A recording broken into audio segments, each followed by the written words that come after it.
کوئی کثرت سے الحمدللہ کہے اس کو اللہ تعالیٰ اپنا محبوب بنا لیتا ہے۔ اللہ تعالیٰ کی نعمتوں کا ہم شمار کر سکتے ہیں، نہ ہی ہم اس کی نعمتوں کا شکر ادا کرنے کے قابل ہے۔ چاہے سمندر سیاہی بن جائے اور سارے درخت قلم بن جائے، لیکن پھر بھی ہم اللہ سبحانہ تعالیٰ کی تعریف بیان نہیں کر پائیں گے۔ ہر نعمت، کھانے پینے، کپڑے پہننے، سواری پر بیٹھتے وقت ہمیں الحمدللہ کہنا چاہیے۔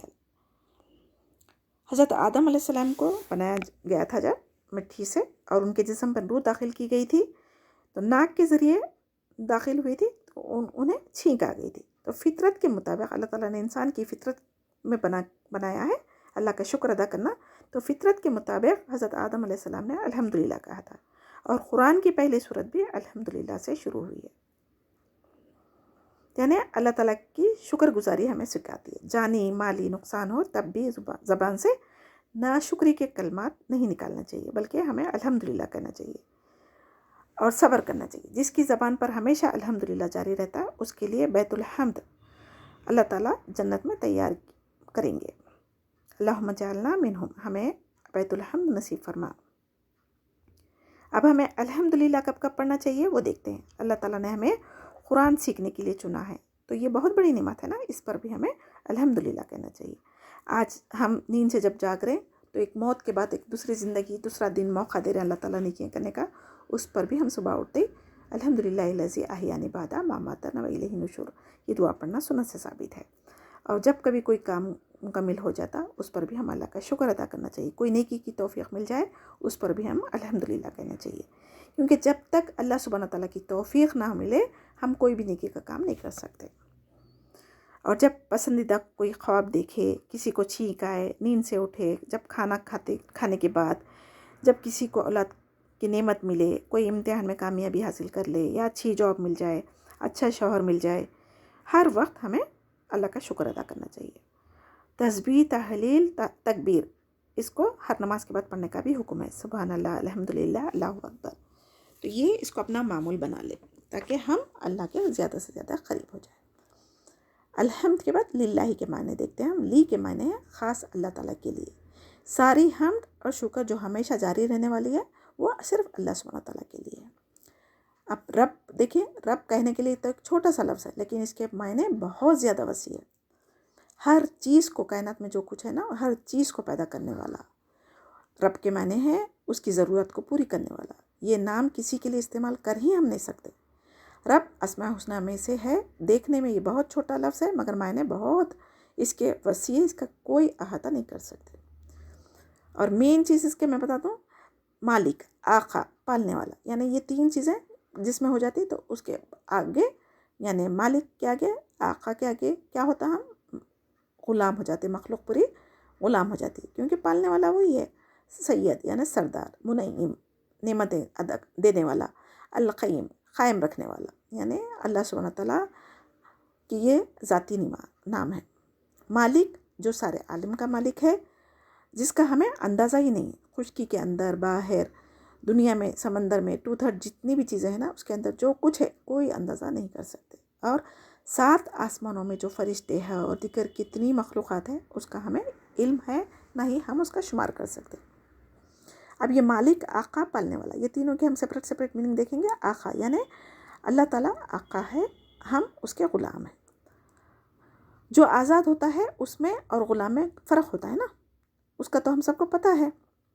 غلام کبھی اپنے مالک کی خلاف ورزی نہیں کر سکتا، تو ہم بھی اللہ سبحانہ تعالیٰ کے غلام ہیں، بندے ہیں، تو ہم کیسے اللہ تعالیٰ کے احکامات اور شریعت کے خلاف زندگی گزار سکتے ہیں۔ اب تھرڈ دیکھیں، پالنے والا، مربی، یعنی تمام مخلوق کے جو کچھ ضرورت کی چیزیں ہیں ان کو فراہم کون کرتا ہے؟ اللہ سبحانہ تعالیٰ۔ ہمیں پیدا کرنے سے پہلے ہماری ضرورتوں کا جو اہتمام کیا ہے وہ اللہ سبحانہ تعالیٰ کیا۔ اب اس میں کیا ہے؟ رزق، یعنی رزق میں ہم سمجھتے صرف کھانا پانی ہے، نہیں، بلکہ رزق میں سب کچھ آ جاتا ہے، کھانے کے لیے، پینے کے لیے، پانی، زندہ رہنے کے لیے ہوا، سانسیں، جھاڑ، پہاڑ، چرند پرند، سبزیاں، جانور، سواری کے لیے جو کچھ بھی ہے اس میں سب اللہ تعالیٰ انسانوں کے لیے پیدا فرمائے، تو ان سب کو غذا دینے والا بھی اللہ سبحانہ تعالیٰ ہے۔ اگر خود انسان اپنے جسم کے اعضاء کو دیکھیں، اس کے فنکشنز کو دیکھیں، جیسے آنکھ